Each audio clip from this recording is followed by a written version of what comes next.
அதிசயங்கள் செய்கிறவர் நம் அருகில் இருக்கிறார். அற்புதங்கள் செய்கிறவர் என்றும் நமக்குள் வசிக்கிறார். 2 தெசலோனிக்கேயர் 1 4 வசனம். நீங்கள் சகிக்கிற சகல துன்பங்களிலும் உபத்திரவங்களிலும் பொறுமையையும் விசுவாசத்தையும் காண்பிக்கிறது நிமித்தம் உங்களை குறித்து நாங்கள் தேவனுடைய சபைகளில் மேன்மை பாராட்டுகிறோம். இந்த சபை ஸ்தாபிதமே அத்தனை போராட்டம் பாடுகள் மத்தியில் தான் ஸ்தாபிக்கப்பட்ட சபை தெசலோனிக்கே சபை. கிறிஸ்தவ வாழ்க்கையிலே பாடுகள் உபத்திரம் என்பது தவிர்க்க முடியாத ஒன்று.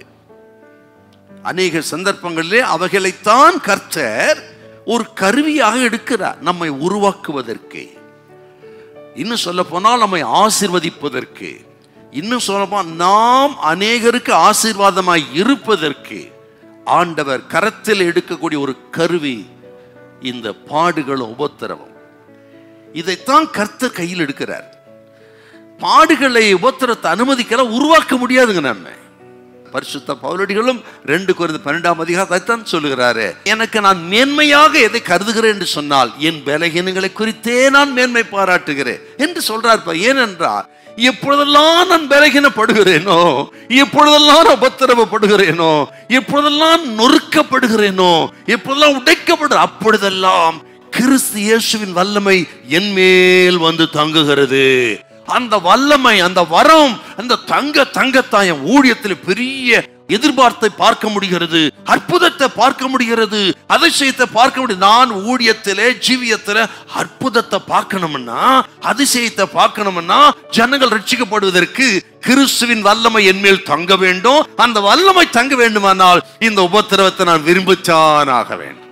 சரீரத்தில் வியாதியோடு இருக்கலாம் நீங்க, ஆக வெளியே சொல்ல முடியாத வேதனையோடு இருக்கலாம் நீங்க. யாருக்கு தெரியும் எப்படிப்பட்ட சூழ்நிலை வெளியே பாப்பக்கு சந்தோஷமா சமாதானம் இருக்கிற மாதிரி இருக்கு, ஆனா உள்ள அத்தனை பாடுகளோடு கர்த்தர் உங்களை பார்த்து இன்னைக்கு சொல்லுகிறார், இந்த பாடுகளை நீங்கள் சகிக்க சகிக்க கிறிஸ்துவின் வல்லமை உங்கள் மேல் தங்கும். எதற்கு? மறுபடியும் நீங்க ஓடுவதற்கு, எதற்கு? உங்கள் மூலம் கர்த்தர் அற்புதங்களை செய்வதற்கு, நீங்கள் அநேகருக்கு ஆதரவாக இருப்பதற்கு. நீ தேவனால் பயன்படுத்தப்பட போகிற வல்லமையான கருவி சகோதரியே, சகோதரரே, நீ தேவனால் வல்லமையாக பயன்படுத்த வல்லமையான ஒரு கருவி. ஆகவே தான் உன்னை உருவாக்கும்படி வல்லமை உண்மையில் தங்குகிறது. இவர்களை அழிக்கிறதுக்கு அல்ல, உருவாக்குவதற்கு. ஆக நம்ம உருவாக்குவதற்கு, பரிசுத்தப்படுத்துவதற்கு, தேவ திட்டத்தை நிறைவேற்றுவதற்கு ஆண்டவர் இப்படிப்பட்ட பாதை வழியாய் நம்மை நடத்துகிறார். ஹல்லேலூயா, ஹல்லேலூயா.